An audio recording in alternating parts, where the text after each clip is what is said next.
No último módulo de estrutura dos materiais, o módulo 8, vamos usar os conceitos básicos que aprendemos nos primeiros módulos para compreender melhor algumas propriedades como rigidez.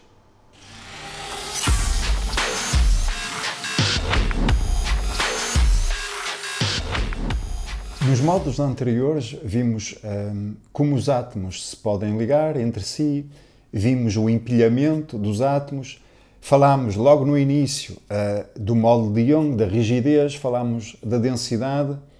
Nós, neste momento, sabemos tantas coisas que podemos voltar ao início, justamente, à rigidez, ao módulo de Young, à densidade, e ver se com os conceitos que nós aprendemos de empilhamento, de ligações entre os átomos, podemos explicar o módulo de Young, a rigidez e a densidade, que é um dos principais exercícios que nós queremos fazer ao longo deste curso, que é relacionado à microestrutura, como é o material do ponto de vista micro, com as propriedades mecânicas macro. É um dos principais objetivos deste curso. Vamos lá então, e comecemos então pela densidade. A densidade, toda a gente sabe, precisamos para calculá-la da massa e do volume. E vamos trabalhar ao nível da célula unitar, das estruturas cristalinas que nós estudamos. E vamos pegar no exemplo do tungstênio. É óbvio que precisamos de alguns dados básicos para poder chegar à densidade final. Primeiro, precisamos saber qual é a sua estrutura cristalina. É CCC. Muito bem. Precisamos da massa atómica, vamos à tabela periódica, e finalmente do raio atómico, também é dado na tabela periódica. Agora, como com isto chegar à densidade? É possível, agora com aquilo que aprendemos. Volume A ao cubo, nós sabemos, a CCC é a aresta multiplicada por 3 vezes, ok. A em função do R sabemos, nós sabemos que os átomos tocam-se ao longo das direções 1, 1, e ao longo dessa direção 4R é igual a raiz 3A, foi visto anteriormente. Com esta informação conseguimos chegar ao volume da célula. Muito bem. Só falta agora calcular a massa da célula. Eu sei quanto é que pesa um átomo. Quantos átomos inteiros eu tenho na estrutura CCC? Se recordam, foi visto também anteriormente, 2 átomos inteiros, portanto, 2 vezes a massa atómica. E dá este resultado. Está feito. Posso agora calcular a densidade, a máxima a dividir pelo volume, tenho estes 2 e chego à densidade final, que corresponde à densidade real. Estão a ver? Conhecendo a estrutura cristalina, eu posso chegar agora à densidade. A densidade vai depender de quê, basicamente? E posso agora extrapolar. Vai depender da massa atómica, mas isto era fácil de prever. Do tamanho dos átomos, quanto mais pequeno os átomos, quanto menor for o R, menor é o V, maior é a densidade. Não era tão fácil à partida. E o modo como estão empilhados. Isto depende aqui de quantos átomos inteiros cabem numa estrutura cristalina. Também não era tão fácil, também à partida. Com isto, eu posso entender melhor já, de uma maneira geral, a densidade dos materiais, que foi descrito logo no primeiro módulo.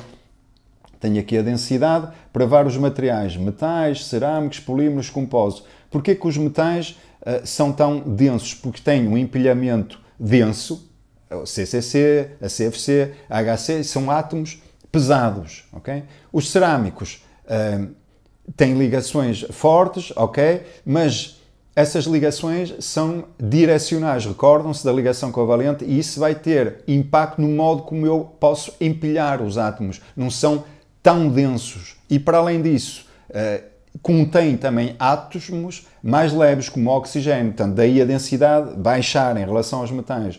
Os polímeros são cadeias poliméricas, consistem em cadeias, uma espécie de esparguete, se quiserem. Ao longo do esparguete tem ligações covalentes com átomos de carbono, de hidrogênio, de oxigênio, são átomos leves, e depois entre as cadeias tem muito espaço, portanto não é denso, nem são cristais, a maior parte, ou muitos polímeros, muitos plásticos não são cristais, portanto muito espaço e átomos leves, são muito pouco densos. Os compósitos depende muito do material que misturarem, mas se for, por exemplo, resina com fibras, os dois são leves, vai dar obviamente o resultado, como resultado, um material leve.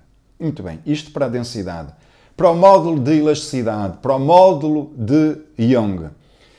Tenho aqui esta fórmula, nós não temos aqui neste curso a oportunidade para explicar, deveria ser uma coisa muito mais profunda, mas ficam a saber que depende do Z, o Z é o número de coordenação, recorda-se, está ligado à densidade, quanto maior for o número de coordenação, mais densa é a estrutura, está ligado à energia de ligação e está ligado ao raio. Muito bem. E então esta fórmula matemática em português o que é que diz? Quanto maior for o número de coordenação, ou seja, mais denso, mais compacto é o material e a energia de ligação, por exemplo, covalente, iónica, metálica, são fortes, mais rígido é o material. Muito bem. E quanto mais pequenos, quanto menor for o R, maior também é o material. E agora, mais ou menos, posso voltar para os valores do módulo de elasticidade, do módulo de Young que vi no início e compreender melhor o porquê desses números. Porquê que os metais e os cerâmicos são tão rígidos? Porque têm as ligações muito, muito, muito fortes. As ligações metálicas, no caso dos metais, e no caso dos cerâmicos, covalente e iónica. Porquê que os polímeros têm uma rigidez tão baixa? Porque entre as cadeias poliméricas temos ligações de Van der Waals. Portanto, são ligações muito mais fracas. Finalmente, os compósitos é uma mistura dos dois, mas uma vez se pegar na resina e puser as fibras de vidro, por exemplo, são muito rígidas, eu posso elevar facilmente esse número.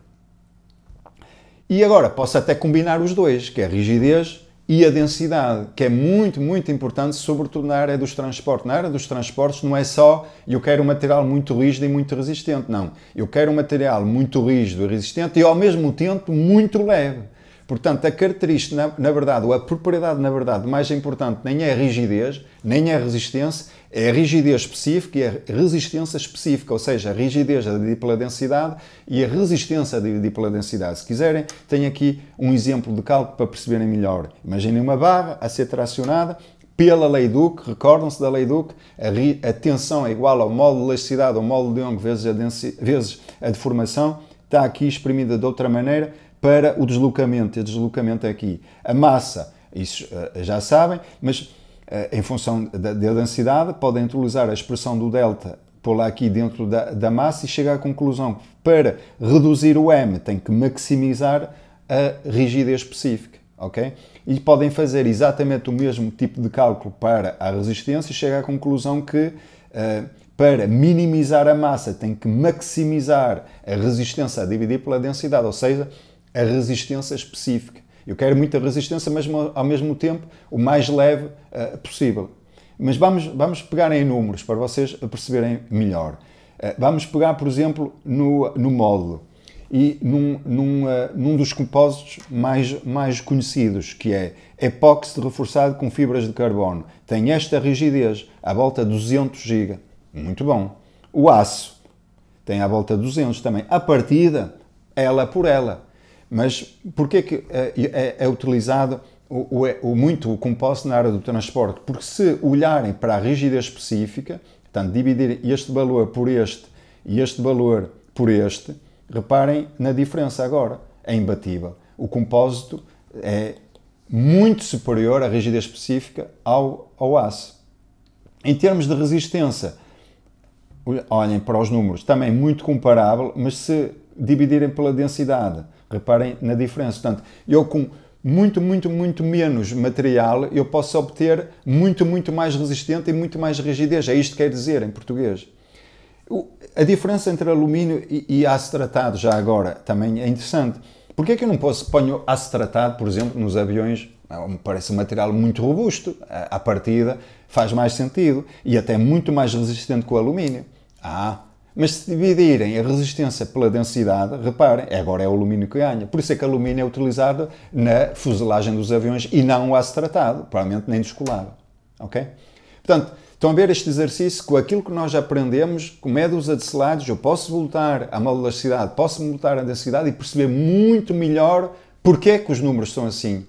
E não, pura e simplesmente, decorar os números. Agora eu consigo explicar os números.